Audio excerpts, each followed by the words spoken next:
Hello दोस्तों, आज की इस वीडियो में आपका स्वागत है। तो आज की इस वीडियो में हम प्री बोर्ड परीक्षा 2021 कक्षा 10वीं का गणित का जो पेपर हुआ है उसके हम थ्योरी क्वेश्चन हल करने वाले हैं। इस वीडियो में हम छठा, सातवां, आठवां, नौवां और 10वां यानी कि दो दो नंबर के प्रश्न उत्तर करने वाले हैं। कितने नंबर के? 2 नंबर के, अथवा सहित अथवा के भी करेंगे ताकि आपकी तैयारी में आपको फायदा मिले। साथ में अथवा के भी करने वाले हैं। तो प्री बोर्ड यानी कि तैयारी, कहने का मतलब है कि यह वीडियो आपकी तैयारी के लिए, जो अच्छे मार्क्स लाना चाहते हैं गणित में, वही इस वीडियो को देखें। बाकी अगर कोई फालतू टाइम पास करने आया है तो वीडियो को ना देखे, वो अपने घर पे आराम से बैठे लॉकडाउन का पूरा आनंद ले। तो यहाँ पर छठा क्वेश्चन है हमारा यहाँ पर। अब ध्यान से बिना किसी देरी के वीडियो को शुरू कर देते हैं। छठे क्वेश्चन से शुरुआत करते हैं। बाकी ऑब्जेक्टिव तो आपको बहुत सारे चैनल पे मिल जाएंगे, तो वहाँ से आप टिक लगा लेंगे। तो अब मैं प्रश्न नंबर 6 को अच्छे डिटेल में आपको अच्छे तरीके से बता रहा हूँ। संख्या 6 और 20 का अभाज्य गुणनखंड विधि से एचसीएफ ज्ञात कीजिए। तो यहाँ पर एचसीएफ पता करना है, वो भी अभाज्य गुणनखंड विधि से। तो आपको पता होगा, मैंने काफ़ी डिस्कस करे हैं यहाँ पर अभाज्य एचसीएफ और एलसीएम निकालने का। यहाँ पर मैंने आपको एलसीएम निकाल के भी बता दिया है, लेकिन हम एचसीएफ की बात करेंगे तो एचसीएफ निकाल लेते हैं। तो हम 6 के गुणनखंड निकाल लेते हैं, क्योंकि 6 और 20 के गुणनखंड अभाज्य गुणनखंड निकाल लेते हैं। यानी कि 2 से लगाएंगे तो 3 दूआ 6 और 3 से 3 एकम 3, यानी कि 6 के गुणनखंड हो जाएंगे 3 गुणित 2, यहाँ पर 2 गुणित 3 ऐसे भी लिख सकते हैं, क्योंकि 3 दूआ 6 होता है। अब ऐसे 20 के गुणनखंड, इस विधि से अगर आप गुणनखंड निकालते तो काफ़ी अच्छी तरीके से निकाल सकते हो। तो यहाँ पर 20 है तो 20 यानी कि 2 का भाग लगाएंगे, 2 एकम 2 और 0 ऐसा आ जाएगा। 2 का फिर भाग लगाएंगे तो 2 पंजे 10 और 5 से लगाएंगे 5 एकम 5। इस प्रकार से आप 20 के गुणनखंड निकाल सकते हैं। तो 20 के गुणनखंड लिख लेते 2 गुणित 5। अतः एचसीएफ बराबर 2, 6 और 20 बराबर क्या आ जाएगा? 2। जो दोनों में कॉमन हो वो होगा हमारा एचसीएफ। ये पहले बता चुका हूं मैं, जो गुणनखंड दोनों में कॉमन हो वो जाएगा हमारा एचसीएफ। अगर यहाँ पर एलसीएम पूछ लेता तो आप क्या करते? तो देखिए ध्यान से, एलसीएम 6 और 20 बराबर, जो कॉमन है उसको एक बार लिख लो 2, बाकी जो बचे हैं वो लिख लो 2 ऐसा आ जाएगा, 3 आ जाएगा और 5 आएगा। अब इनका गुणा कर लेते हैं हम। गुणा कर लो, 5 3 15 दूना 30 और 30 दूना 60, यानी कि ऐसे भी कर सकते 2 दूना 4 और 5 3 15 और 15 चौक 60। इस प्रकार से हम कह सकते हैं। अतः 6 और 20 का एचसीएफ 2 हो जाएगा और एलसीएम 6 और 20 का 60 हो जाएगा। इस प्रकार से हम कह सकते हैं। अब अगले क्वेश्चन की ओर बढ़ते हैं हम। अब छठे का अथवा वाले देखेंगे हम, क्योंकि आपके एग्जाम में अगर ये भी आता है तो आप इसको आसानी से कर सकते हैं। बिना लंबी विभाजन प्रक्रिया किए बताइए कि परिमेय संख्या 13/125 का दशमलव प्रसार शांत है या अशांत आवृत्ति। तो इसमें भी हम गुणनखंड निकालेंगे। हर का जो हर है हमारी 125, उसके गुणनखंड निकालेंगे। सबसे पहले तो गुणनखंड निकालो, 5 से निकलेंगे तो 25 पंजे 125, फिर 5 से 55 25 और 5 से 5 एकम 5। इस प्रकार से आप आसानी से इसके गुणनखंड निकाल लीजिए। उसके बाद में 13/125 बराबर 13 बटे इसके गुणनखंड लिख लेंगे 5 गुणित 5 गुणित 5 और 13/5 की घात 3, क्योंकि 3 5 बार है तो 5 की घात 3 हो जाएगी। हर का अभाज्य गुणनखंड 5 की घात 3 है और इसे हम m 2 की घात m गुणित 5 की घात n के रूप में व्यक्त कर सकते हैं। क्यों कर सकते हैं? दोनों में से एक द्वारा व्यक्त कर दे। 5 की घात 3 को हम इसको 5 की घात n के रूप में व्यक्त किया जा सकता है। अतः यह एक शांत दशमलव प्रसार है। कैसा दशमलव प्रसार है? शांत दशमलव प्रसार है। अब बढ़ते हैं अगले प्रश्न की ओर। मैंने आपको छठे का मेन और अथवा दोनों करवा दिए। अब 7वें के ओर बढ़ते हैं। क्वेश्चन नंबर 7 की ओर देखते हैं। अगर अध्याय 2 में से ऐसा क्वेश्चन आता है कि किसी बहुपद px के लिए y बराबर px का ग्राफ नीचे आकृति में दिया है, px के शून्यक ज्ञात कीजिए। तो कुछ नहीं करना है, चित्र बना दीजिए। 1 नंबर तो ये हो गया और इसके शून्यक की संख्या गिन के लिख दी। उसने पूछा है पी एक्स अक्ष की बतानी है हमको, पी एक्स यानी कि एक्स अक्ष पर कितने शून्य के। तो आप देखिए एक शून्य के यहाँ पर है, एक शून्य के यहाँ पर है, एक शून्य के यहाँ पर है, एक यहाँ पर, क्योंकि इसका पूछा उसने, इसका नहीं पूछा, वाई अक्ष का नहीं, एक्स अक्ष का पूछा है। तो 1 2 3 4, तो पी एक्स के शून्यकों की संख्या कितनी है, 1 2 3 4, और ये आपका 2 नंबर पक्का। बढ़ते हैं अगले प्रश्न की ओर। अब हमारा मेन 7वां क्वेश्चन है, द्विघाती बहुपद x square plus 7x plus 10 के शून्य ज्ञात कीजिए। तो इसके शून्य ज्ञात करनी है हम, पहले इस समीकरण को लिख लेते हैं, x square plus 7x plus 10। 7x को 2 भागों में विभाजित करने पर, अब 7 को 2 भागों में इस प्रकार विभाजित करेंगे ताकि इसका गुणा करने पर पीछे वाली संख्या 10 आ जाए और इसको जोड़ने पर क्या आ जाए, 7 आ जाए। तो हम 5 और 2 यानी कि 5x प्लस 2x को अगर जोड़ते हैं तो 7x आ जाएगा, और 5 का और 2 का गुणा करते हैं तो 10 आ जाएगा, 5 2 10। इस प्रकार से इसके गुणनखंड कर दे, कोई भी संख्या आए तो आप उसको ऐसे करिएगा। अब इसके हम यहाँ पर फैक्टर बना लेते हैं, तो एक्स स्क्वायर एक बार आ जाएगा, 2x एक बार आ जाएगा, प्लस ऐसा ही आ जाएगा 5x प्लस 10 ऐसा ही आ जाएगा। अब यहाँ से x को कॉमन निकाल लेते हैं, एक x यहाँ से कॉमन आ जाएगा, बचा क्या, एक x यहाँ बचा है, 2 यहाँ पे बचा है, यानी कि x प्लस 2। इस प्रकार से इसमें से हम 5 कॉमन निकाल लेते हैं। देखो 5 मैंने यहाँ से कॉमन निकाल, 10 में से भी 5 कॉमन निकाल लिया, बचा क्या, अगर देखो 5 कोष्टक के अंदर तो गुणा होगा, 5 दूना 10 होगा, तो 5x, 5 का x से गुणा करें 5x, और 5 का 2 से तो 5 दूना 10। इस प्रकार से अब देखेंगे हम कॉमन क्या है, यहाँ पर 7x प्लस 2 और x प्लस 2 एक बार कॉमन है, इसको एक बार लिख लेते हैं। इस प्रकार से बचा क्या, x प्लस 5 एक बार आ जाएगा हमारे पास। बहुपद x square plus 7x plus 10 का मान 0 होगा तब x प्लस 2 बराबर 0 या x प्लस 5 बराबर 0। अतः इस बहुपद के 2 शून्यक होंगे, कौन कौन से, एक तो हो जाएगा ये x से 0 बराबर से उधर जाएगा तो -2 1 आ जाएगा, और यहाँ पर प्लस 5 है तो ये बराबर से इधर आएगा तो -5 हो जाएगा। या अल्फा और बीटा के मान में लिख लेंगे, यानी कि अल्फा बराबर -2 और बीटा बराबर -5। इस प्रकार से 7वें वाला पहला क्वेश्चन, 7वें का हमारा मेन क्वेश्चन समाप्त होता है। अथवा का ऑलरेडी मैंने बता चुका है, बहुपद में ग्राफ वाला था। अब बढ़ते हैं 8वें क्वेश्चन की ओर।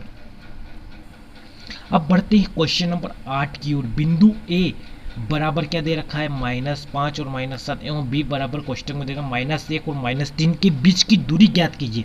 ये क्वेश्चन भी कर लेते हैं, दोनों सेम क्वेश्चन है। अथवा का भी ऐसा ही क्वेश्चन है। माना कि ए -5 और 7 बराबर x1 y1 है, यानी कि बिंदु x1 है और y1 है। इसी प्रकार से बिंदु बी -1 और -1 और 3 क्या है, x2 और y2 है। दूरी कैसे आ जाएगी, ए और बी बराबर, हमको दूरी पता करनी है तो दोनों को जोड़ देंगे तो दूरी आ जाएगी, यानी कि हमको x2 में से x1 घटा देंगे और इसी प्रकार में से y2 में से y1 घटा देंगे और इसका स्क्वायर कर देंगे।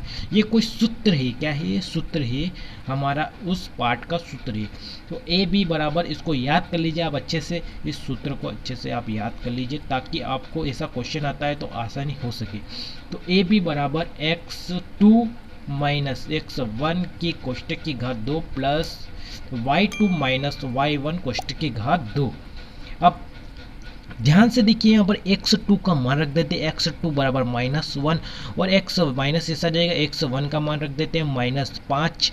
आगे बढ़ते हैं तो यहाँ पर ये कोष्टक के अंदर है दोनों, यहाँ पे ये घात नहीं है, ये दोनों कोष्टक की घात है, -1 की घात और -5 की घात 2। अब आगे बढ़ते हैं तो यहाँ पर मान रख देते हैं, y2 का मान रख देते हैं, y2 कितना है, 3 रख दिया हमने, और y1 कितना है, 7, तो 7 रख दिया हमने, दोनों रख दिए हैं, y1 और y2 रख दिए। अब आगे बढ़ते हैं, आगे हल कर लेते हैं इसको। तो कोष्टक यहाँ पर खोला तो -5 और अगर -5 में से -1 घटाते हैं, -5 प्लस माइनस का गुणा होगा तो ये हो जाएगा प्लस, और यहाँ पर माइनस का एक ऐसा ही रहेगा। आगे बढ़ते हैं, प्लस ऐसा ही, फिर -7 में से 3 घटाते तो हमारे पास क्या बचेगा, -7 में से अगर 3 को घटाते हैं हमारे पास बचेगा यहाँ पर -7। अगर +5 में से 1 घटा देते तो प्लस का 4 आ जाएगा, क्योंकि बड़ी संख्या प्लस की, यहाँ पर बड़ी संख्या माइनस की तो -4 आएगा। अब प्लस माइनस माइनस होता है, तो अगर माइनस का अगर हम स्क्वायर करते हैं 4 चौक 16 और माइनस माइनस प्लस हो जाता है, तो 16 और यहाँ पर 4 चौक 16 और 16 कितने हो जाएंगे 32 हो जाएंगे। तो हमारा ये करनी में मान था, तो ये बाहर निकालेंगे तो क्या आएगा हमारे पास यहाँ पर 4 चौक 16 बचेंगे कितने, यहाँ पर हमारे पास 2 बचेंगे। कितने बचेंगे 2। अगर इसके हम निकालते हैं व्यवस्थित गुणनखंड निकालते हैं 32 के, ऐसे करके इसके गुणनखंड निकालते हैं, ध्यान से समझिएगा कैसे आया है। तो 16 दो दो के जोड़े बनते हैं जैसा कि आप जानते हैं 8, फिर 2, फिर 4, फिर 2 से लगाएंगे, फिर 2, फिर 2 से 2 एकम 2। इस प्रकार से इसके कितने कितने के जोड़े बनते हैं 2 2 के। तो एक जोड़ा तो ये बन जाएगा, एक जोड़ा ये बन जाएगा, यानी कि 1 2 बाहर आ जाएगा और 1 2 और बाहर आ जाएगा, बचेगा करनी में 1 2। तो यानी 2 दूना 4 हो जाएगा, करनी 2 आ जाएगा।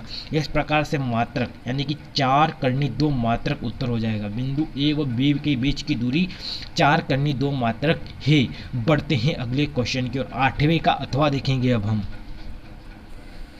बिंदु ए 2 और 3 एवं बिंदु बी 4 और 1 के बीच की दूरी ज्ञात कीजिए। तो उसी प्रकार से जिस प्रकार से हमने पहला क्वेश्चन करा उसी प्रकार से आपको ये सूत्र याद करना पड़ेगा। इसको याद कर लीजिए अच्छे से आप। और कैसे क्या करना है देखिए ध्यान से। हमको दे रखा है 2 और 3 यानी कि x1 y1 और यहाँ पर दे रखा है x2 y2। अब इसको हम सूत्र में रख देते हैं, मान को a b बराबर करनी इसके अंदर मान रख देते हैं प्लस करके x2 का मान रख दो 4 और x1 कितना है 1। इसी प्रकार से y2 का मान रख दो, यहाँ पर कितना y2 का मान कितना 1 रख दिया हमने। इसी प्रकार से y1 का मान 3 ये भी रख देते हैं। अब इसको आगे हल कर लेते हैं। तो 4 में से 1 गया तो कितना, 4 में से यहाँ पर x1 का मान कितना था हमारा, x1 का मान देखेंगे 2 था, तो 4 में से 2 गए तो कितने बचेंगे 2 और 2 का होल स्क्वायर प्लस इसी प्रकार से -3 बड़ा है तो -2 बचेगा कोष्टक के अंदर। अब 4 2 की घात 2 यानी कि 4 आ जाएगा और -2 यानी कि 2 का गुणा -2 में होगा तो माइनस माइनस प्लस हो जाएगा और 2 दूना 4 हो जाएगा। इस प्रकार से करनी में आ जाएगा 4 + 4 हमारे पास करनी 8 आ जाएगा। तो 8 के अगर हम इसी प्रकार से फैक्टर निकालते हैं गुणनखंड निकालते हैं तो 4, फिर 2 से निकालते हैं तो 2, फिर 2 से निकालते हैं तो 1। इस प्रकार से हम कह सकते हैं एक जोड़ा बना हमारा यहाँ पर 2 यानी कि 2 दूना 4 और करनी में 2 बचेगा। तो हमारा उत्तर क्या जाएगा 2।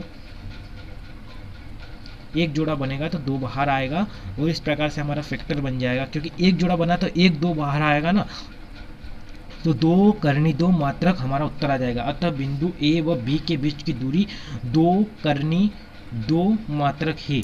अब बढ़ते हैं 9वें क्वेश्चन की ओर। 9वें का अथवा भी मैं बता दूंगा आपको और 10वां और लास्ट बचा है जो, चलो जल्दी से आगे की ओर बढ़ते हैं।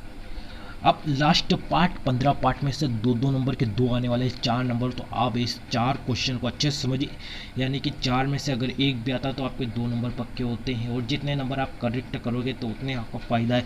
तो एक पासे को एक बार फेंका जाता है, एक अभाज्य संख्या प्राप्त करने की प्रायिकता क्या है। अब पासे अंक कौन कौन से होते हैं, पासे देखा होगा आपने, सांप सीढ़ी वाला पासा होता है, वही जो लूडो वाला पासा होता है उस पर 6 अंक होते हैं, 1 2 3 4 5 6।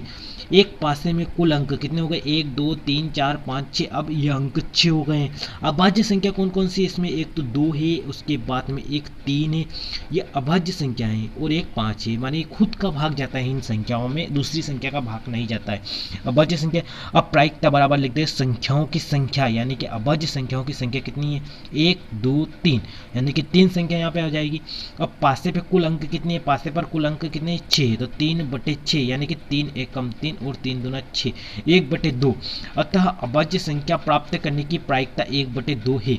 अब देखो इस क्वेश्चन में आपको ये प्रायिकता वाला सूत्र पता होना चाहिए। इस जो हमको क्वेश्चन दे रखा है इस हिसाब से लिखना है। अगर ये सूत्र भी आप लिख के आ जाते हैं तो आपका 1 नंबर पक्का हो जाता है, अगर आपको कुछ समझ नहीं आता है तो। लेकिन बहुत ही सिंपल क्वेश्चन होते हैं पासे वाले, इसको आप 1-2 बार अच्छे से प्रैक्टिस कीजिए, इस क्वेश्चन को प्रैक्टिस कीजिए। इससे और सम संख्या विषम संख्या बाकी उनके भी ऐसे फैक्टर बनाकर आप अच्छे से कर सकते हैं। बढ़ते हैं 9वें के अथवा की और अथवा वाला क्वेश्चन करते हैं 9वां का। अब देखिए प्री बोर्ड का हम 9वें का अथवा कर रहे हैं। यदि पी ई बराबर यानी कि प्रायिकता दे रखी है 0.05 है तो ई नहीं होने की प्रायिकता ज्ञात कीजिए। तो आप इसको अच्छे से समझिए क्योंकि ऐसे क्वेश्चन भी काफ़ी बनने वाले हैं। आपको दिया है ई बराबर 0.05, हम जानते हैं कि P E plus P E नहीं बराबर 1, पी ई प्लस पीई नहीं, ये सूत्र है हमारा, क्या है सूत्र। अगर आप ये डिटेल में समझना चाहते हैं तो हमारे चैनल को सब्सक्राइब कर लीजिए, क्योंकि मैं आगे क्लास 10th के पार्ट के सॉल्यूशन चैप्टर वाइज अच्छे से प्रोवाइड करने वाला हूँ।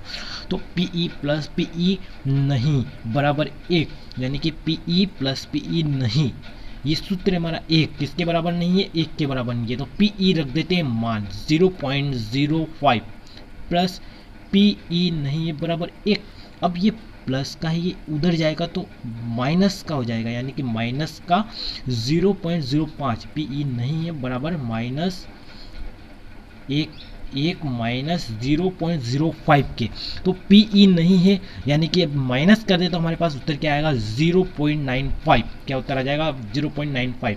इसको आप माइनस करके देखिएगा किस प्रकार से ये आया है माइनस करके। चलो मैं बता देता हूँ किस प्रकार से माइनस होके आया। तो देखो 0.00 अगर रखते हैं, अगर इसमें से माइनस करते हैं हम 0.05, तो देखो यहाँ पर अगर 0 में से 5 घटाएंगे, उधार लेंगे, यहाँ पर 10 हो जाएंगे, 10 में से यहाँ पर 5 हो जाएंगे, यहाँ पर 10 हो जाएंगे, 5 गए तो 5 बचेंगे, अब यहाँ पर 9 आ जाएंगे, 9 नीचे आ जाएंगे 0। इस प्रकार से इसको माइनस करते हैं। अब बढ़ते हैं 10वें क्वेश्चन की ओर। एक चित्त प्राप्त करने की प्रायिकता ज्ञात कीजिए। जब एक सिक्के को एक बार उछाला जाता है, तो हमको यहाँ पर चित्त प्राप्त करने की प्रायिकता पता करनी है। तो यहाँ पर एक क्वेश्चन आपका उदाहरण से बनने वाला है 15 पार्ट में से 2 नंबर का, तो आप उदाहरण कवर कीजिए। यहाँ पर एक सिक्के को एक बार उछालने पर संभव परिणामों की संख्या 2 है। कौन कौन से, चित या पट, यानी कि सिक्का उछालते हैं तो क्या आता है, एक आता है, या पीछे वाला हमारा भारत माता कुछ भी होती है भारत आता है। तो इस प्रकार से हम एक चित्त प्राप्त करने की संख्या 1, यानी कि चित्त एक बार ही आएगा, उछालेंगे उसको तो या तो पट आएगा या चित्त आएगा। तो चित्त प्राप्त करने की संख्या क्या हो जाएगी हमारी 1 आ जाएगी, क्या आ जाएगी 1। अब वही प्रायिकताओं का जो होता है हमारा वह सूत्र लिख लेते हैं। प्रायिकता परिणामों की संख्या बटे संभव परिणाम, यानी कि परिणामों की संख्या, यानी कि चित्त एक बार प्राप्त करना तो 1 ऊपर आ जाएगा, और संभव परिणाम यानी कि चित्त या पट आ सकता है, दोनों में से 1 आ सकता है तो 1 ऊपर, वो परिणाम कितने 2 ही टोटल, यानी कि चित्त आएगा या पट आएगा।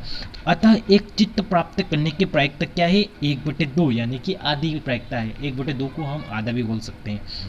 बढ़ते हैं 10वें का अथवा वाला क्वेश्चन, लास्ट क्वेश्चन। तो आप ध्यान से देखिए, वीडियो को लाइक नहीं किया तो लाइक कर दीजिए। अब लास्ट क्वेश्चन अथवा वाला देख रहे हैं हम। 2 खिलाड़ी संगीता और रेशमा, 2 खिलाड़ी, ये कोई ये है ना, संगीता और रेशमा क्या है, 2 खिलाड़ी, संगीता और रेशमा खिलाड़ी है, टेनिस का एक मैच खेलते हैं। यह ज्ञात है कि संगीता द्वारा मैच जीतने की प्रायिकता क्या है 0.62 है। रेशमा की जीतने की क्या प्रायिकता है। तो वही जो क्वेश्चन करा था हमने अभी 9वें में करा था अथवा वाला, उसी प्रकार का क्वेश्चन है। संगीता के जीतने की प्रायिकता क्या है PS, यहाँ पर एस संगीता है तो PS बराबर 0.62 और R है रेशमा, PR बराबर 1 माइनस PS, यानी कि अगर इस 1 में से अगर हम संगीता के घटा देते हैं, संगीता को घटा देते हैं, यानी कि संगीता के मैच खेलने की प्रायिकता को घटाते हैं, तो हमारे पास किसकी आ जाएगी, रेशमा की प्रायिकता आ जाएगी। तो प्रायिकता, रेशमा की प्रायिकता बराबर 1 माइनस 0.62। अब घटा देते हैं 1 में से, यानी कि 1.00 ऐसे लिखते हैं तो 0 आगे आ जाएगा, यानी कि पॉइंट के नीचे पॉइंट बना के लिखना है हमको 62। अब एक उधार लेंगे या 10 हो जाएंगे, 10 में से उधार यहाँ पे 10 हो जाएंगे, 10 में से 2 गए तो कितने बचेंगे 8 बचेंगे। अब यहाँ 9 में से 6 गए तो 3 बचेंगे। अब यहाँ तो उधार दे दिया तो 0 में 0 0, तो क्या आ जाएगा 0.38, यही हमारा आंसर होगा। यानी कि अतः रेशमा के जीतने की प्रायिकता 0.38 है। 10वां क्वेश्चन हमारा यहीं पे समाप्त हो जाता है। अब अगर इस वीडियो को आप 10 से 20 लाइक करवा देते हैं तो मैं अगला आपको यहाँ पर 3 नंबर के क्वेश्चन आंसर भी उपलब्ध करवा दूंगा। तो आप इस वीडियो को अपने दोस्तों के साथ जरूर शेयर करें, क्योंकि उनको भी फ़ायदा मिले, वो भी आपके साथ 10वीं में पास हो जाए। ऐसा नहीं है, आप किसी का बुरा नहीं सोच सकते हैं, उनको भी फ़ायदा होना चाहिए, इसलिए अपने दोस्तों के साथ जरूर शेयर करें ताकि वो इन क्वेश्चन को अच्छी तरह से देखें। टोटल ये 10 क्वेश्चन, यानी कि 10 क्वेश्चन है टोटल, यानी कि अथवा सहित करें हमने, टोटल 10 क्वेश्चन है। अगर आपने वीडियो को लाइक नहीं किया तो लाइक कर दीजिए, हमारे चैनल को सब्सक्राइब जरूर कर दीजिए। अगर आप आगे के सॉल्यूशन चाहते हैं तो कमेंट बॉक्स में कमेंट ज़रूर करें ताकि मैं उनका सॉल्यूशन भी आपके लिए ले पाऊँ। अगले वीडियो में अगर हम इस पर अगर टारगेट पूरा होता है हमारा 20 लाइक का तो 3 नंबर के क्वेश्चन सॉल्यूशन में प्रोवाइड करूँगा, अगर नहीं होता है तो भी कर दूँगा, कोई बात नहीं, क्योंकि आप मेरे स्टूडेंट। धन्यवाद। वीडियो में नॉइस है इसलिए सॉरी, क्योंकि हमारे पास माइक ख़राब हो चुका है और ये मैं वीडियो अब एयरफोन से बना रहा हूँ। धन्यवाद।